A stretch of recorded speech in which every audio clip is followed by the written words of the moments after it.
Perintah Panglima TNI Jenderal Agus Subianto kepada prajuritnya untuk turun menjaga keamanan di kantor kejaksaan di seluruh Indonesia menuai polemik. Peneliti senior imparsial menilai pengerahan prajurit TNI mengamankan kejaksaan tidak sejalan dengan hukum.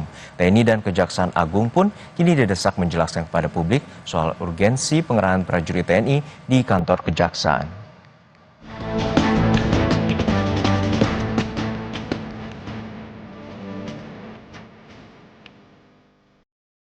Perintah Panglima TNI, Jenderal Agus Subianto kepada prajuritnya untuk turun menjaga keamanan di kantor kejaksaan di seluruh Indonesia menuai polemik.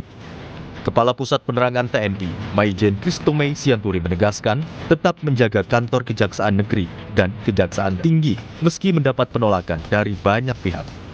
Kapuspen TNI menyebut tak ada yang salah dengan kerjasama antara TNI dan Kejaksaan Agung soal pengamanan. Christomey menjelaskan, surat telegram berisi perintah pengamanan kejaksaan adalah bagian dari kerjasama pengamanan yang bersifat rutin dan preventif, sebagaimana yang juga telah berjalan sebelumnya. Itu didasari atas kesepahaman atau kerjasama antara TNI dan Kejaksaan yang sudah ada sejak tahun 2018, kemudian diperbarui tahun 2020 dan tahun 2002 terakhirnya 2023 dengan nota kesepahaman nomor NK 6/4 Romawi /2003 TNI. Di situ ada 8 bidang ruang lingkup dalam kerjasama itu. Salah satunya adalah perbantuan personil, dukungan bantuan personil TNI kepada kejaksaan dalam rangka tugas-tugas dan fungsi kejaksaan. Terus salahnya di mana?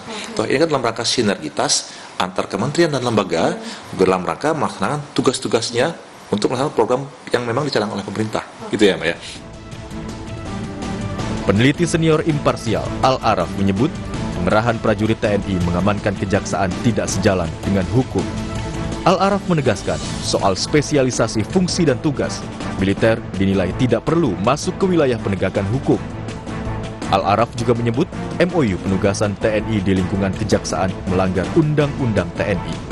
Suatu yang tidak sejalan dengan hukum gitu.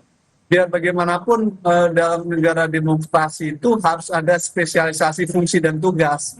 Intelijen tugasnya deteksi dini, kejaksaan, polisi penegakan hukum, tentara itu untuk pertahanan, birokrasi sipil untuk melayani masyarakat. Konsekuensinya militer tidak diperlukan untuk masuk dan menjaga wilayah penegakan hukum dalam kejaksaan. Karena itu sesuatu yang berlebihan dan akan menimbulkan persoalan.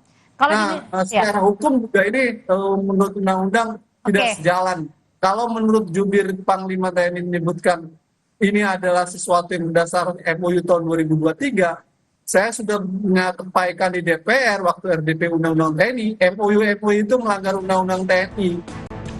Sementara soal independensi, Komisi Kejaksaan memastikan kerja kejaksaan tidak akan terpengaruh dengan kerjasama pengamanan TNI Kejaksaan. Ketua Komisi Kejaksaan Pujiono Suwandi menyebut pengamanan adalah hal yang wajar dan telah diatur dalam Undang-Undang TNI. Tidak ada persoalan kan, jadi kejaksaan tetap kemudian independen tidak berada di bawah institusi lain selain di bawah presiden, sehingga pengamanan ini kita lihat hanya soal kemudian ini wujud dari pengimplementasi karena ada Jampitmil. Terus kemudian ada tadi saya sebut ada PKS antara Jamintel dengan Puspom TNI, terus kemudian perkara koneksitas yang semakin tinggi, maka itu butuh pengamanan, dan pengamanan ini hal-hal yang wajar saja kok sebenarnya kan dalam. Sementara saat ditanya soal urgensi, Ketua Komisi Kejaksaan bilang kerjasama pengamanan juga terkait penanganan perkara yang diduga melibatkan prajurit TNI. Ancaman, gangguan, tantangan dalam penanganan perkara koneksitas ini semakin tinggi, dan kita tahu kan beberapa case misalnya soal ketika penanganan perkara-perkara yang melibatkan pelakunya adalah TNI, dibutuhkan kan nanti proses yang lebih ekstra, dan konteks itulah yang kemudian saya melihatnya di situ.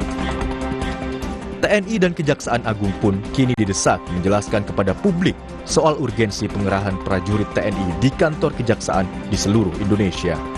Hal ini agar menjamin tidak adanya duifungsi TNI, serta mendesak Presiden membatalkan surat Panglima TNI yang kini menuai polemik. Tim Liputan, Kompas TV.